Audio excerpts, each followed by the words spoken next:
Good morning, everyone. Good morning. Thank you so much for joining us today. 3 years ago this month, New Jersey legalized medical aid in dying for terminally ill adults and is now one of 10 states, as well as Washington, D.C., where medical aid in dying is authorized. As Compassion and Choices campaign director for both states, I have a unique vantage point.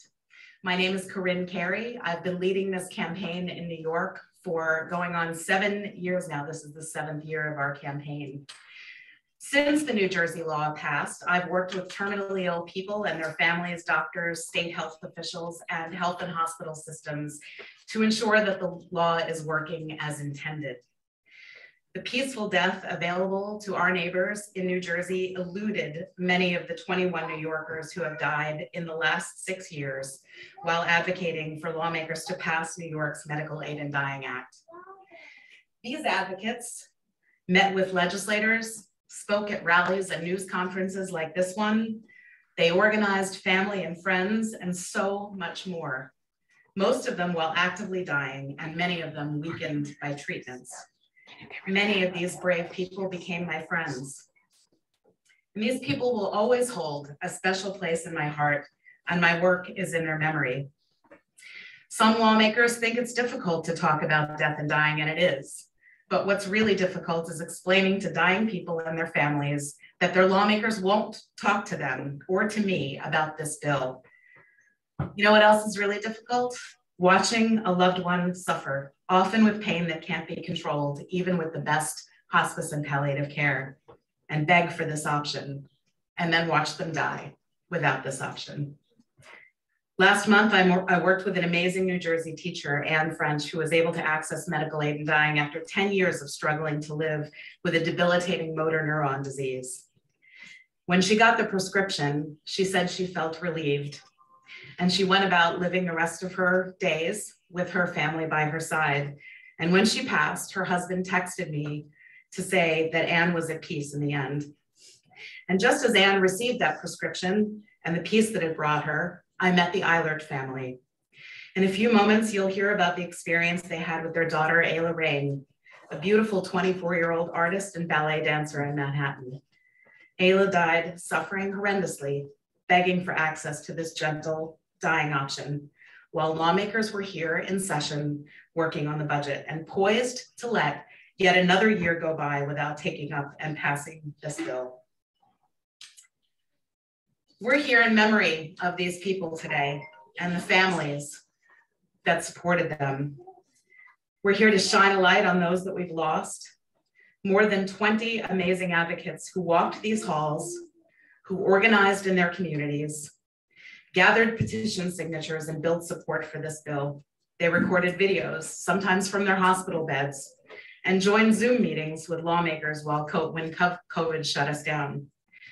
They died while being ignored by those in power, and their families are here today in their honor, demanding to be heard. We're here to remember all of those who died suffering, and we're here to lift up the Ayla family, the family of the last New Yorker who died asking for this option.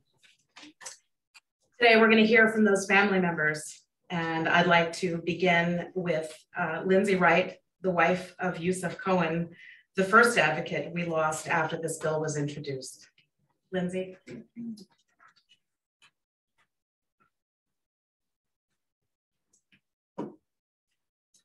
Good morning. Good morning. Today I'm here to light a candle for my late husband, Yusuf Cohen, and the many advocates, as Corinne has mentioned, whom we've lost over these last 6 years, the advocates who urged and pleaded with New York state legislators to pass medical aid in dying legislation, even as they themselves were dying. And still, so many legislators equivocate about signing on as sponsors of this legislation. In 2016, at 68, my husband, Yusuf Cohen, here in this photo up here, died of mesothelioma. It's a rare cancer of the lungs, and it's incurable. Death is by suffocation. We moved to New York City in about 35 years ago, and like so many other transplants to New York, we had built a rich life full of family, connections, meaning, and love. He taught thousands of students at NYU, where he was a professor of politics. He studied Buddhism, and he was so proud of his collection of striped socks. We raised our son together. He did everything he could to survive cancer. He did chemo, radiation. He participated in many clinical trials. And you would think that Yusuf would have died at home in New York City, surrounded by friends and family, but he didn't die at home.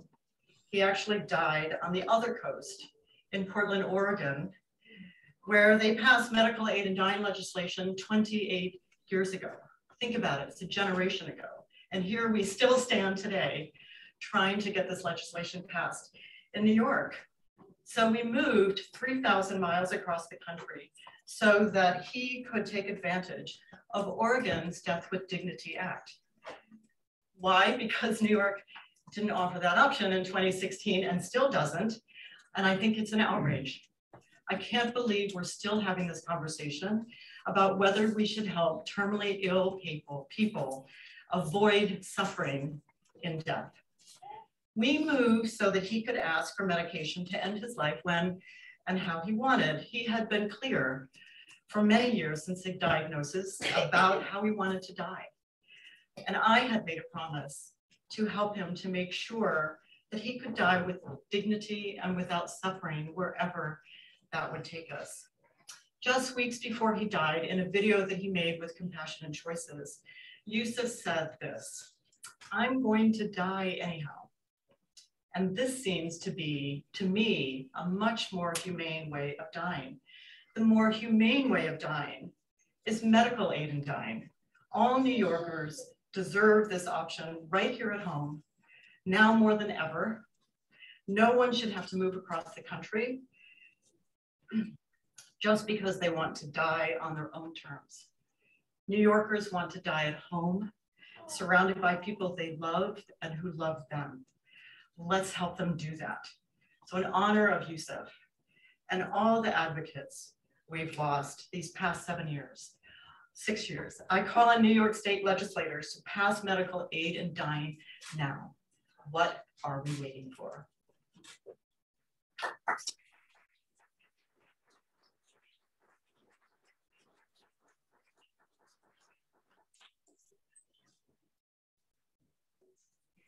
I'd like to introduce you to Assemblymember Amy Paulin, who is the sponsor of New York's Medical Aid in Dying Act. And I also want to draw your attention to the screen here. This is our first ever hybrid virtual and live event. And we've got advocates from all over the state joining us by Zoom. We actually have one of them who's going to be speaking shortly, but I just wanted to make sure that you all knew that this was a hybrid event, the first of its kind for us. So I'd like to introduce Assemblymember Amy Paulin and also Assemblymember Dick Gottfried, who's the chair of the Health Committee, to just come up. Amy's going to make her a few remarks.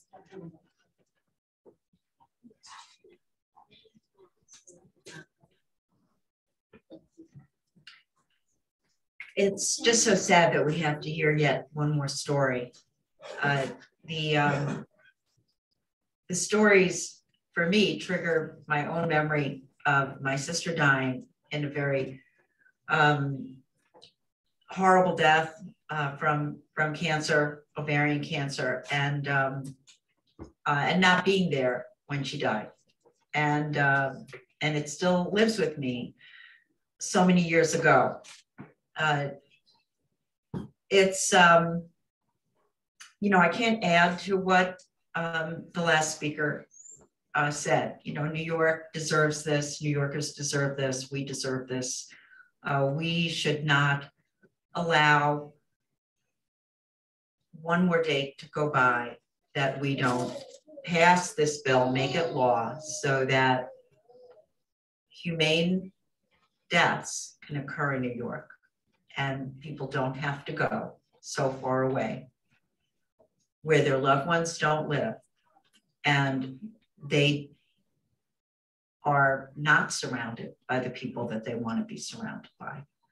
So I struggle to pass the bill with your help and your support and the information that you bring to the legislature. Hopefully we will make this happen. And I just want to thank you all for standing and coming here today to try to do that. So again, with your help, this will become the law in New York State. And we will go forward in a much more compassionate way as New Yorkers. Thank you.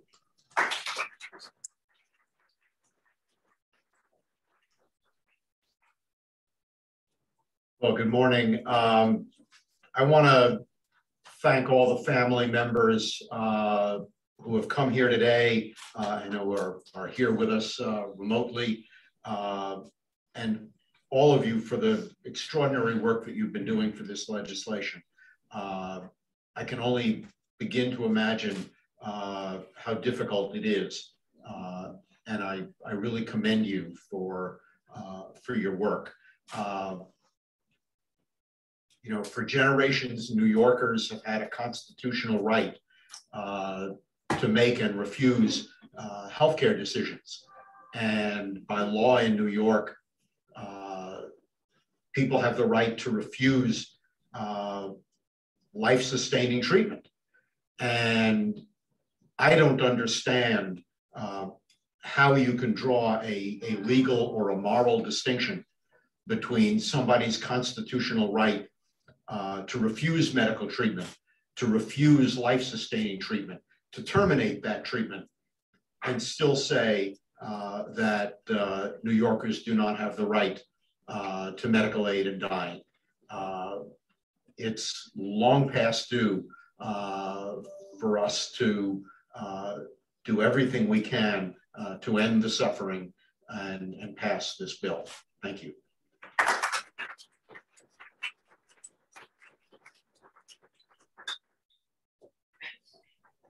Good morning, everyone.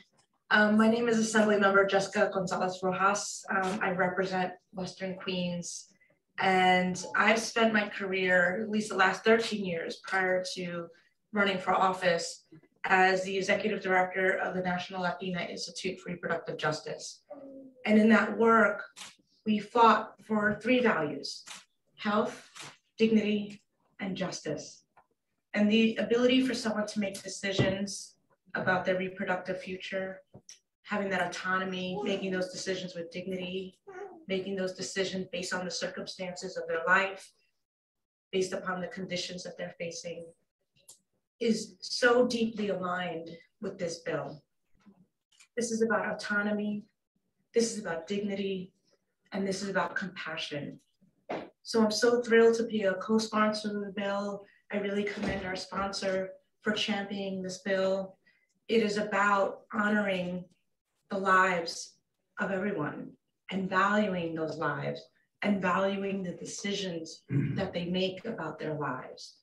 So I'm really grateful for you all being here as impacted community members, because your stories help fuel the advancement that we need to make sure this bill gets passed and ensure that every single family member, every single individual here in New York has the dignity and the autonomy to make decisions about their own lives. So thank you so much for being here, and I'm so thrilled to support this, and I really hope to get this done this session. We have 60 more days. Thank you.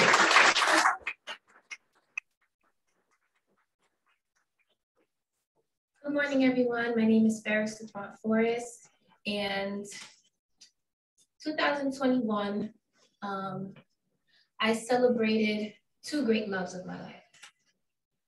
May 21st, the last love of my life, my son was born. And in October, the first love of my life, my father passed away.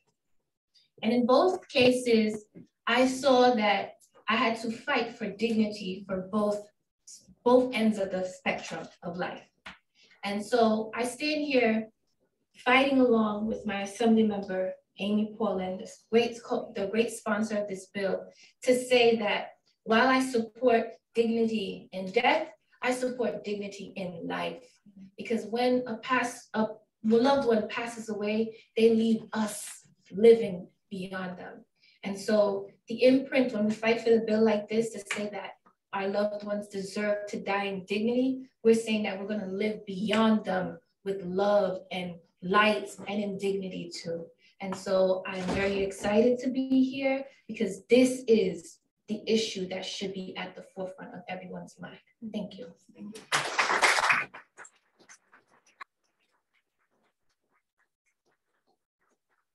Thank you so much. I know we'll be joined by other lawmakers later in the day. I'd like to invite Melissa Millick to come, and I'll fix that, and speak with about her amazing, wonderful father, Dr. Bob Millick, who was a key member of our campaign for many years. And she is joined by Dr. Millick's grandson, Ari Klein.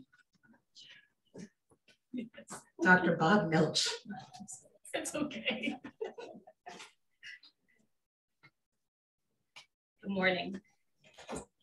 I'd like to thank the organizers of this Advocacy Week for the opportunity to stand before you and for indulging me with the chance to talk about my remarkable father, Dr. Robert Millick. My dad's beloved brother, David, described him best in a note written to my mom, where he said, Bob's evenness and goodness and strength were the wellspring of our family's stability. In reflecting on what to say today, a Spanish proverb that my dad often referenced came to mind.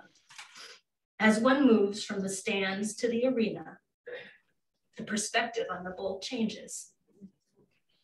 You see, 4 years ago this week, my dad testified before this body. He came here as a physician with 40 years of experience in hospice and palliative care. He co-founded Hospice Buffalo, and he dedicated his life to caring for people at the end of their lives. And while an ardent supporter of hospice care, my dad was intimately aware of the limitations and constraints of that care. I quote, I cannot in good conscience dictate to someone else when an intolerable point of suffering is reached, when the ravages of irreversible disease demands only endurance, often inconsistent with the values and philosophy with which one has lived. 1 year ago, this very week, my dad was diagnosed with stage 4 metastatic cancer of unknown origin. He died 4 weeks later, as he predicted he would. And I stand before you today on his shoulders, representing my family from the stands to the arena. From the day we learned that he was dying, our family came together. My sister in Virginia, my brother in California, temporarily moved home to Buffalo to join my other sister and me, circling the family wagons, as my dad used to say. Dad became a hospice patient, cared for by his hospice colleagues that were more family than anything else. His soulmate of 50 years, my mom, and us kids, as he called us, did everything possible to help the good days be truly good and the bad ones not be suffered alone. Dad wrote notes to the grandkids and said goodbye to his brother, as well as his dear friends.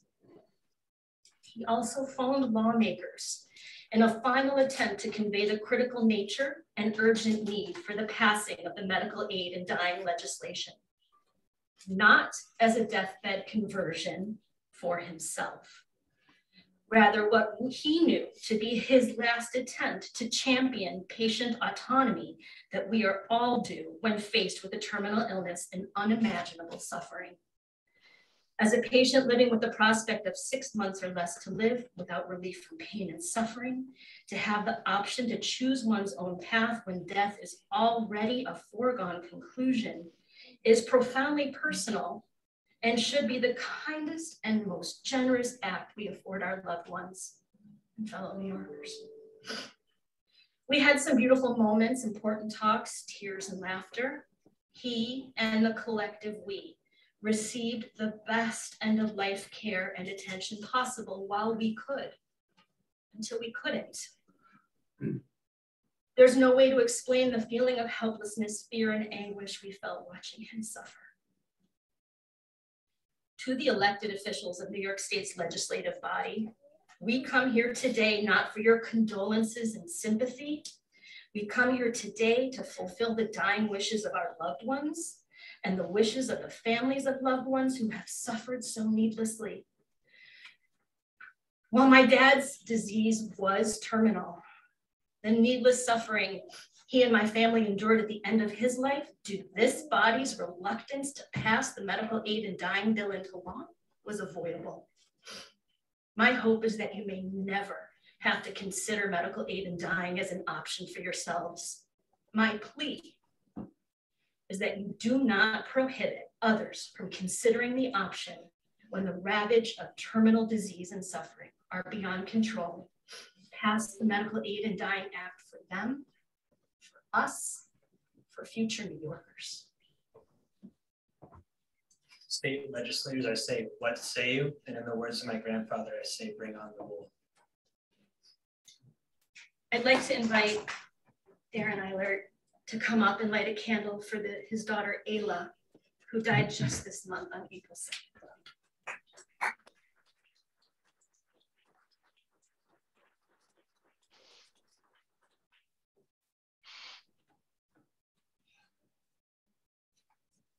My wife just arrived. My wife Annie is here. We watched our daughter suffer. It was horrible. And she asked and asked and asked for medical aid in dying.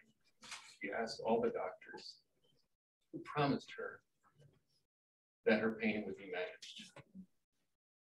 And this was teams of them, both at a prominent New York hospital and the hospice at home. But they all came back and apologized. We were sent back to the hospital because even the hospice folks couldn't, admit it, they couldn't do it. They couldn't manage this amount of pain, this aggressive cancer.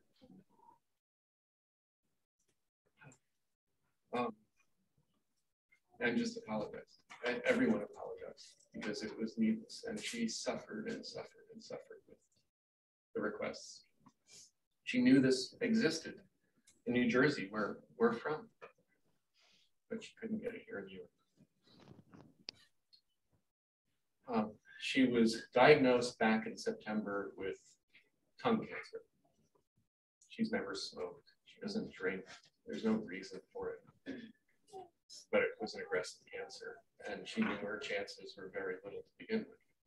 They did a significant surgery, significant chemo, radiation. She went through a lot of pain to get through her treatment, and she could take it. She was a ballet dancer, certified yoga instructor. She knew what pain was. She was a strong woman. But her recovery didn't go well. And by March, it had metastasized, spread through her neck, head, and the rest of her body. There were points all over her body. And the doctors kind of did some last minute immunotherapy, Hail Marys that just didn't look like they were going to do anything because this cancer was so aggressive. Her pain changed every 8 hours. The growth, Amy had said at one point about the muscles in her neck, and I go, no, Amy, that's exactly it. It feels like shellfish in her neck. It felt like someone jammed a pile of muscles down her neck. You could feel the sharp edges all through her neck, closing up her throat as she suffered and clawed at her neck, begging. And she tried to eat through all of that, and she did, until physically the food wouldn't come up or it wouldn't go down. It came up quite a lot. But in the end, the biggest tool we had, this is the sad part, the best tool we had for dealing with her pain was that You. Me. 3 month stories that I told her when she was young. It essentially distract me with beautiful stories from my youth while I deal with this suffering.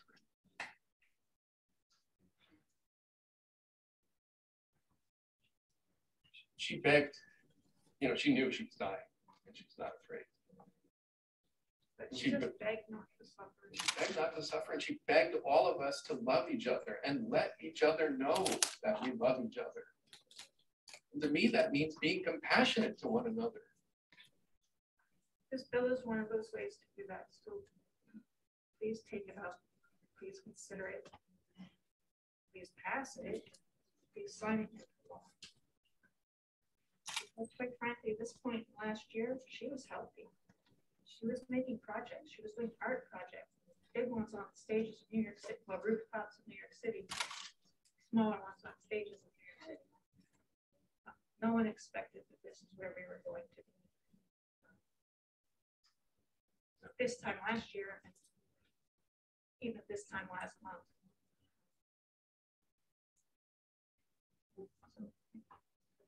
So, Mike, yep. Oh, you want someone else? Sorry. Thanks, everyone.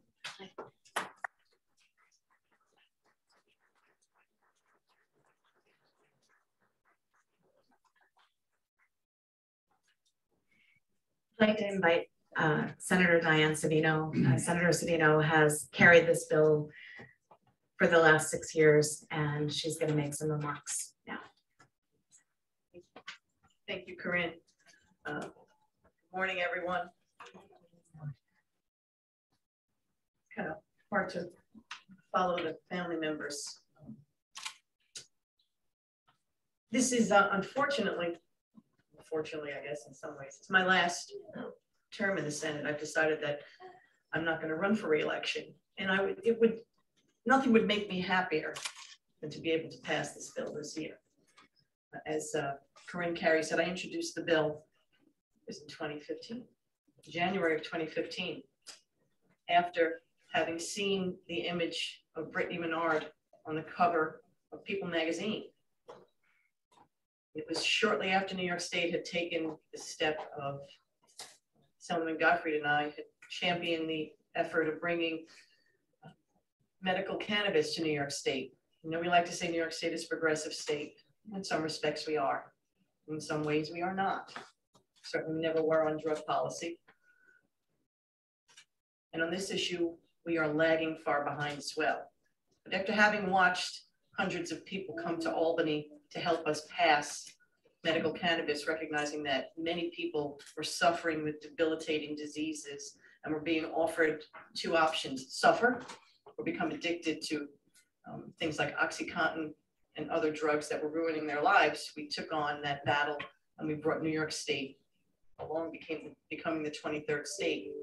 But I remember during that process, we met a lot of people who were suffering with terminal illnesses, some of whom would say to the two of us that we may not be here if you are able to get medical cannabis passed and implemented in New York State, because they knew they were dying. And that was true. Some of them didn't make it. And then I saw this young woman's image on the cover of that magazine. And it was so profound because she was so young and beautiful, so much of life ahead of her. And she was forced to leave her home state of California and go to Oregon. You know, I wasn't aware of the issue of medical aid in dying, or they call death with dignity, or this whole movement. And I said, horrible choice, this young woman and her family and her husband, Dan Diaz, who I've come to know over the years. And why don't we have this in New York State? And working with Assemblyman Gottfried and Assemblywoman Paula, who had watched her sister suffer. I don't know if you've spoken already, you know her story. We started to look at, why is it New York State in the same place as Oregon? Why aren't we moving forward? And over the 7 years, we've attempted to move this bill forward with the support of Compassion and Choices and other organizations. And I have met family members along the way, and individuals who've come to Albany to lobby me on this behalf. And just as those who came to lobby us on the development of medical cannabis, some of them are no longer here because we failed them. We were unable to pass medical aid in dying in New York. The legislature's changed a lot since we first introduced the bill. There's been almost a sea change of new members. A lot of younger members. Happy to say some of them have signed on to this bill, but we're not quite there yet. So I need your help. We have 17 more legislative days. This is not a controversial issue from the voters' perspective. That's what makes it so complicated and frustrating for myself, Assemblywoman Paul, and Assemblyman Gottfried, who also is leaving us this year. The voters know that this is the right thing to do. Every poll that's taken shows that voters support this because every family can point to a scenario in their own life where someone that they loved suffered needlessly. And they were not able to make a decision about their end of life. Everybody, every person in New York State, if they weren't directly affected by it, they know someone who was. A friend, a family member, a parent, a child, everybody. So why can't we get this done? Why is it so difficult? Why is it so complicated? We know the answers to all of the concerns that are raised. Everybody who raises them, they say, well, how do we protect against the abuses that we know will happen? Well, we have now 11 states, and those abuses have never occurred. So we have data, we have information. We need to make sure we confront people who are just giving us excuses. Because we know that when people have an option to decide how they want to end their life, when they are given a choice, needlessly suffering or death with dignity, that's their choice. They should get to make that choice. And legislators shouldn't stand in the way. So this will be the last time I will participate as a member of the Senate at a Compassion and Choices event. Certainly not the last time I will participate as a New Yorker. But damn it, I'd like to get this done before the end of this legislative term. So I need your help now more than ever. And I certainly hope that your efforts will be fruitful this year because we cannot continue to wait any longer. We just can't. So thank you all for coming.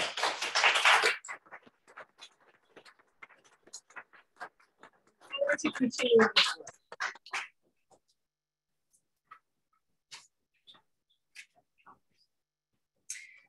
Thank you so much, Senator Savino.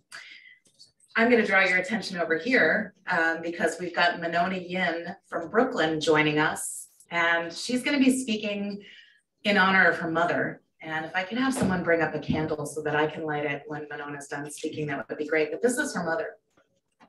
Beautiful. Beautiful Fei Ho Yin. Is Monona ready? I think so. Yes. Good afternoon, everyone. My mom's story is so similar to Yusuf and Ayla and Dr. Milch's story. She died in my home in Brooklyn in July 2020 after battling lymphoma for 6 years. And during that time, she had multiple rounds of chemo, radiation, and just in the last 6 months of her life, she had 25 blood transfusions. So my mom really wanted to live. And when she got progressively worse, like so many other people who want this option, she begged me to move to New Jersey. And from my house, I can almost see New Jersey. It was like this cruel joke that I spent a whole weekend looking at rental properties and could we get another oncologist in time? And then we realized she was just too weak. We wouldn't survive the move. It would be too isolating and hard for us, just the two of us, to move away from the rest of the family and go there. So, you know, my mom went through what she feared and dreaded the most, which was totally falling apart in front of her children, and having us to, you know, watch her struggle to breathe, watch her not be able to control her bodily functions, you know, her complete devastation. She had lived such a good life. She had discharged all her duties to the family faithfully. And she really couldn't understand, like, why do I have to be made to suffer to the bitter end? We don't inflict that cruelty on the animals that we love. You know, why do we do this to the people we love the most? And one thing that I don't think is well understood is, you know, there's two kinds of suffering. There's the suffering that is actually happening in the moment to you, which hearing Ayla's story just breaks my heart.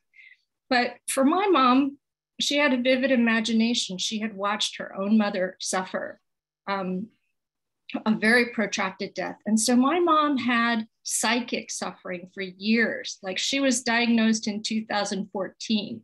She started worrying about unnecessary pain and suffering in 2014. And that fear built to a crescendo in the last year of her life. And she was desperate for some measure of agency. And we spent countless hours trying to find any way out of this horrible end that she feared so much. So I want people to understand, it's not just what actually happens to you. It's worrying for years and years that you will be robbed of your agency and your dignity at the very end of your life. And you will force your family to suffer too. And that is something that you really, you know, we're lucky. We come from families that love each other. So they're worried about us as much as we're worried about them. And she viewed medical aid in dying as an insurance policy that she was only going to use at the very end when she really needed it. And to the legislators, you know, I want to say, you know, we can't solve the giant problems we read about every day in the paper, the war in Ukraine, you know, all the things that divide us. But this is one kind of suffering you can solve right now, right now. I mean, how many other issues on your plate can end suffering? We are not asking that anybody else take this option. We are asking you not to block this option for people who are in their right mind and who have done everything they can to live. And if you can do that, it would be such an act of compassion, kindness, and love towards people who are already walking the last mile of life. That is our request to you. Thank you. And I would now like to introduce Jennifer Millick, who, Jennifer's family. She died in March of this year, and Ethan, his sister Shoshana, and Jennifer's brother Greg, Jennifer's brother Greg, Jennifer's niece and nephew, her sister Shoshana, and her 5 grandchildren are all going to come up and light a candle for Jen. Thank you. Ethan's going to come up and light the candle and say a few words to you. This is Jen right here.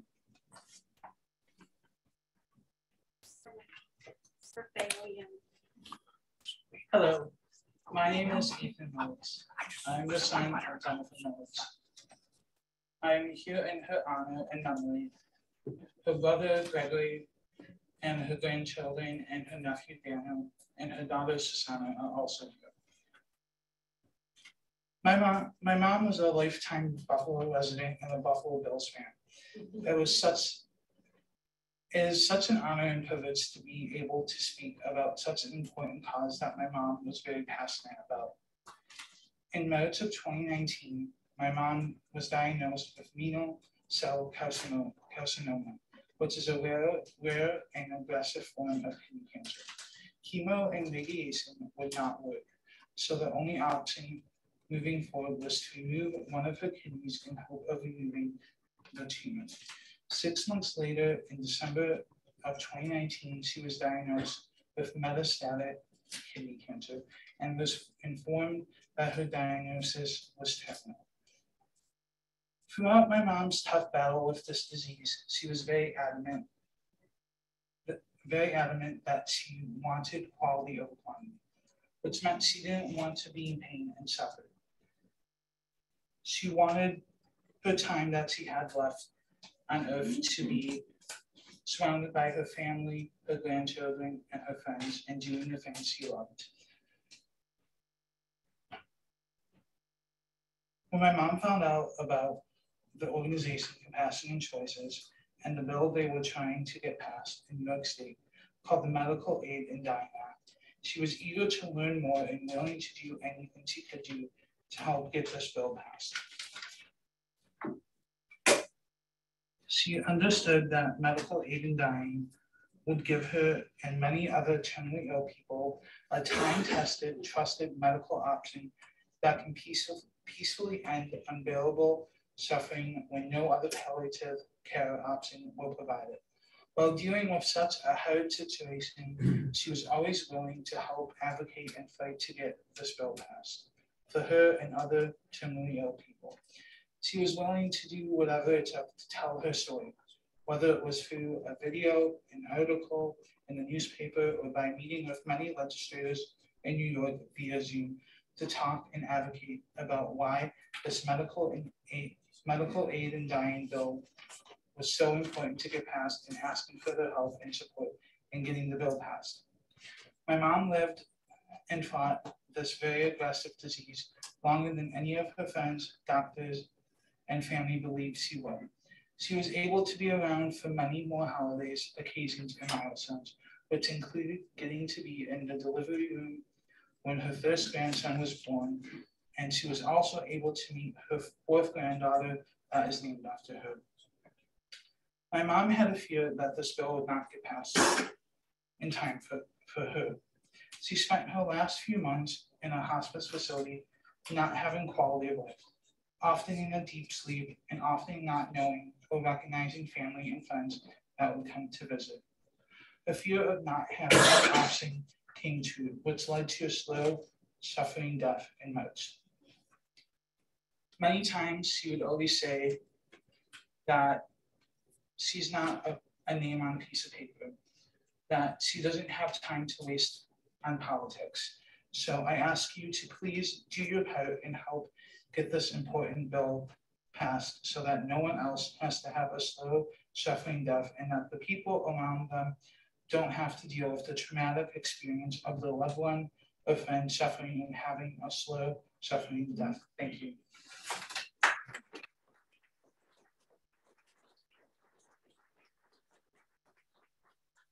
I'd like to invite Lisa Duell to come up and light a candle for Jean Hughes, who died last year.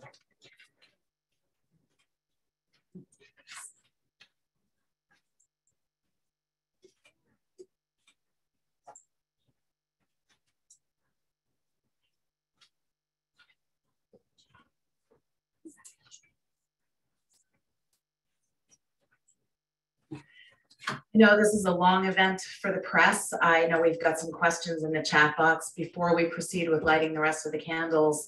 I know we've got one question from a reporter asking about whether this bill can pass this year, that there are not the votes for the bill to pass. And what I will say to that is that you heard just moments ago, Senator Diane Savino and Assemblymember Dick Gottfried, who's chair of the Health Committee, both vow to make this a priority and that there was no more time to wait. And so we will be working with them to secure the votes to make this bill pass so that no one has to suffer like these families have to suffer again. I'll take just a few more questions before we light the rest of these candles for our lost loved ones. Do reporters have more questions to ask? Do you know, like, for the doctors, how do they determine, it might be a hard question for you to answer, but how do they determine who can get this prescription medication? The person who's asking for a prescription for medical aid in dying needs to be terminally ill, and that means they need to have an illness that is incurable and irreversible. They have to be determined to have 6 months or less to live, and that's a common prognosis that doctors need to make because it is often the eligibility for getting into hospice. And so the doctor has to determine that they have a terminal illness, that they have 6 months or less to live, and that they have the mental capacity to make the decision to ask for this option. Do you know why it's received so much opposition these past few years, whereas in other states they passed this legislation? Why is New York opposed to it? Part of the problem is that there are lawmakers here that have refused to meet with these families. You heard the Milch family talk about how Dr. Milch made phone calls from his deathbed, and there were lawmakers who refused to meet with him. I remember we have Tim Hoppe here. Bernadette Hoppe died in Buffalo.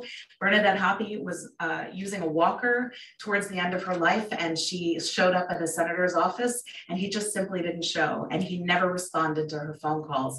I believe that if these lawmakers were to look at some of these advocates in the face, it would be hard for them to say that this is not the right thing to do. So I challenge any lawmaker who feels that they're on the fence to sit down with the Ayla family. Ask the Ayla family why they shouldn't pass this bill. So could you explain the safeguards for the disabled? There's some protesters downstairs about this. I think there's a lot of misunderstanding about this bill from people living with disabilities, but the fact is that the majority of people living with disabilities support this. There are some spokespeople from the disability rights community that fear this bill, and that is the saddest part of this campaign to me. There is nothing to fear from this bill. We have over 2 decades of experience that show that none of the harms that opponents have said would come to pass if we should approve this legislation. None of those harms have ever come to pass. We don't have to theorize whether this bill is harmful anymore because we have the evidence. None of these harms have ever come to pass. And what I hope in my heart is that people who have never read the bill, who've never looked at the safeguards, will do so today, and then talk to some of these family members about why we should be standing in the way of passing this legislation. Any other questions before we proceed? Yes. Yeah, I mean, the reality is this is an election year, and that often complicates matters for difficult votes, for controversial votes. Do you feel like the politics are getting in the way here, and does that is it affecting your chances of getting it passed this year? This is not a difficult political vote at all. No one has ever lost their seat because they have sponsored, championed, or voted for a Medical Aid in Dying Act. If I could count the excuses that lawmakers have given me for why they haven't taken up this bill, an election year is one of the many. There's no more excuses. It's an election year, pass the bill so that these folks can go to the polls and cast their vote. There is nothing to fear for a lawmaker, and there's nothing about politics. It's an excuse. They need to meet with these families, they need to take up the bill, they need to pass it, election year or not. Other questions? Fantastic. My friend, Gene Hughes, died last year. I considered him my friend. He was a strong disability rights advocate. He came up here to Albany. He testified before the Assembly Health Committee, and his family is here today to light a candle in his honor. And I'm gonna invite Lisa Ewell to come up and light that candle. Lisa.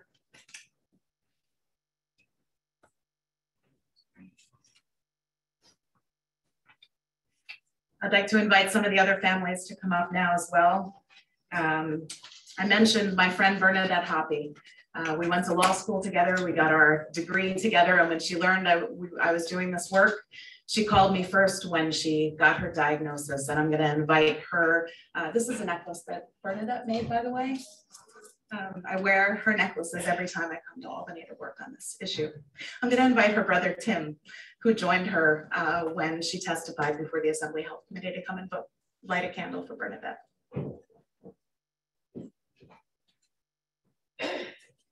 Thank you.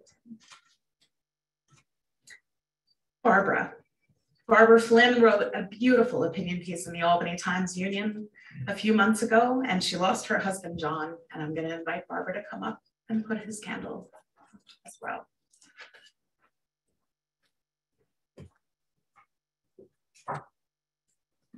Bonnie Edelstein. Bonnie was the founder of Death with Dignity Albany. She mobilized 700 members of her community to organize on behalf of this bill, and Bonnie passed away. I'm going to invite Thad Mirror and Irene Lurie to come up and light a candle in Bonnie's honor. Deborah Panich. Deborah was a member of Death with Dignity Albany, and Deborah died as well. And I'm going to invite her husband, Bill, and Nancy Willie Schiff to come up and light a candle in Deborah's honor.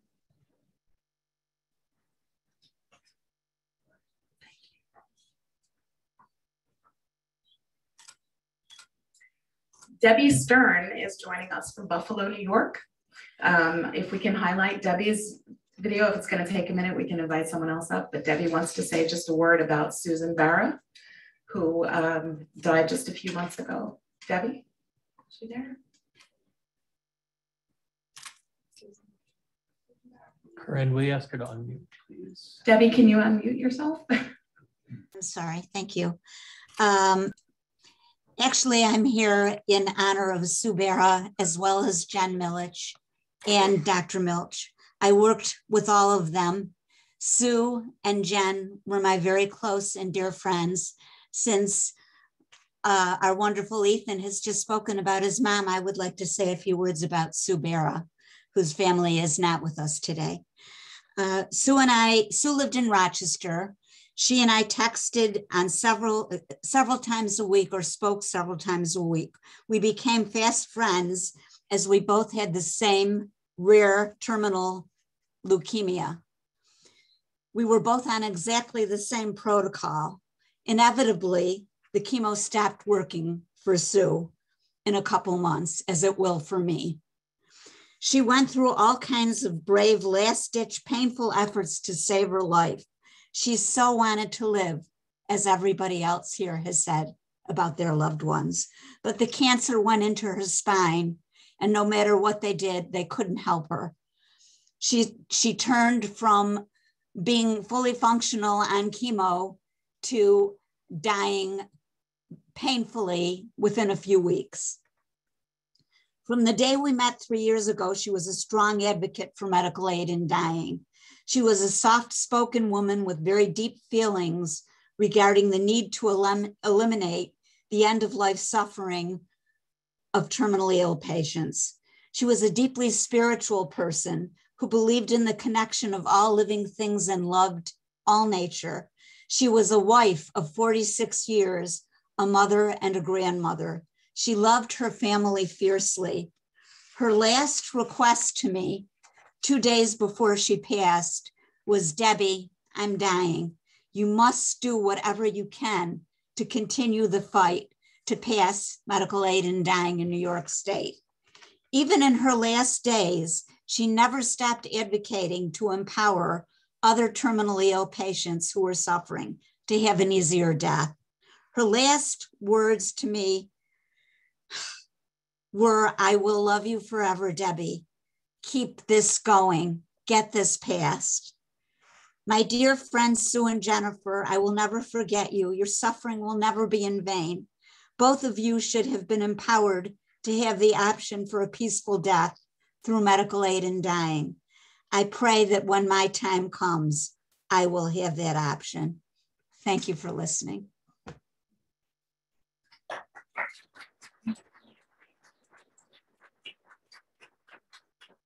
We lost Jay Callio, who was an incredible, incredible advocate for so many different things. And I'm going to invite MJ from SAGE to come up and light a candle for Jay. Jay Callio was a volunteer for SAGE, which is an amazing organization that provides services and advocacy for LGBT elders. Thank you so much, MJ. Jay sat with us for like 14 days at the New York State Fair, talking to people living with disabilities, talking to people who were afraid of this bill. He was an amazing, amazing advocate, and we light this candle in his memory.